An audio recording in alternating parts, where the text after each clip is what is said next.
And we're back for another topic, another conversation. What's up, y'all? Oh boy. I guess we're in for it now. Yes, we are. Coach Lee here with Coach Jordan. When did you become a coach? I What got my year? degree like last year, you know? Wow, I must have missed that part. Yeah, I guess you did. All right, you guys. Well, today's topic is about feelings and emotions. So, quick question to you. Are feelings and emotions the same thing? No, they are not. What do you mean they're not the same thing? Well, emotions are like things that you can describe, or like you're feeling angry, or like I just fixed That's okay. But like an emotion is like you're like it's you can tell that you're angry from your face, or like Want me to take this one? no. Oh, okay. All right, go ahead. It's like certain different emotions. There's many different ones, but like a feeling is something strong that can go that coincides with an emotion. Mhm. But a feeling is like basically how it's said. It's just like you're just feeling it. I know I probably described that weirdly, but No. Good try. So frequently we do intertwine and Mhm. intermix the definitions of feelings and emotions. Mhm. They're not the same thing. A feeling, as you learned in the content, excuse me, a feeling is a physical reaction in your body. Okay. So it's a physical reaction. If your chest is getting tight or your heart starts beating, Mhm. butterflies in your stomach, right? Those are feelings. Emotions are how we identify those feelings or label them, whatever you want to call it.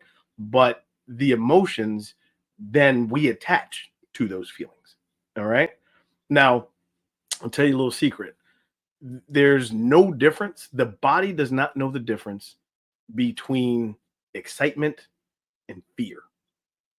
The body reacts the exact same Mhm. if it's excitement or fear. What's the difference?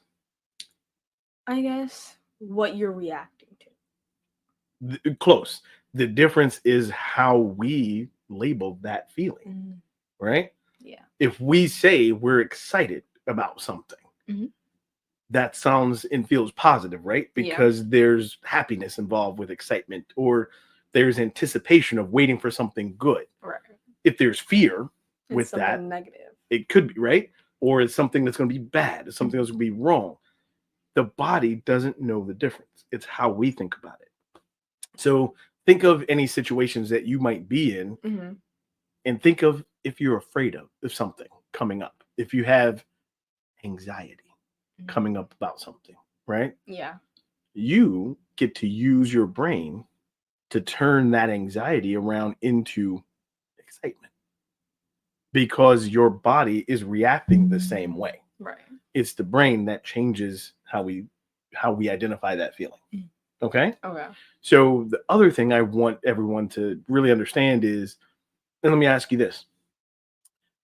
Do you think it is better to let your emotions go unchecked? Or do you think it's better to try to manage your emotions for any type of interactions?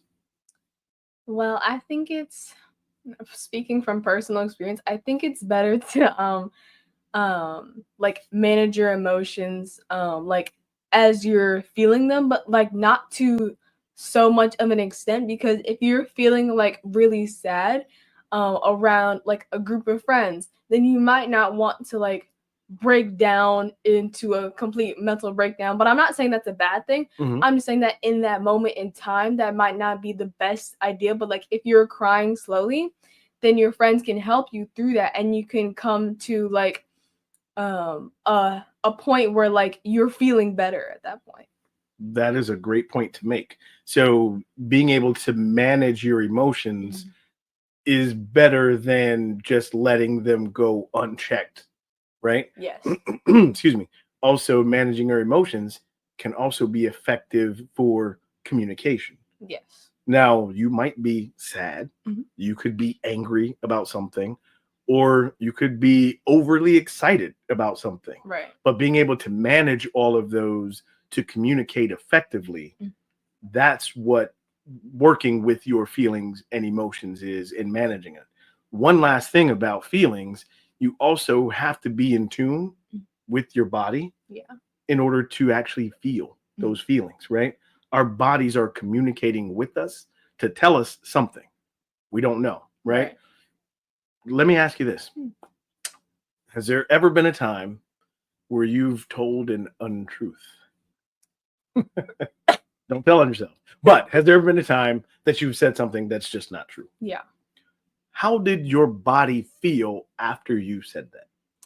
It felt off. Like I wasn't, and I know I wasn't telling the truth. So like I just kind of felt a little guilty, and I just felt Well, like, that's the emotion, right? Guilty. But how did you feel? Like, what sensations happened in your body? I felt like butterflies in my Stick stomach. to your stomach? Yeah. There you go. So I just wanted to illustrate the difference between feelings. Yeah. And then because you knew you weren't telling the truth, the emotion that you tied to the sick stomach feeling was guilt because you know you weren't right. But just wanted to illustrate the difference between feelings and emotions.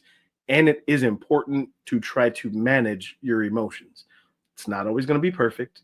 You cannot do it in a perfect way, but managing your emotions helps you. The more you practice, the better you get at managing your emotions. Yep.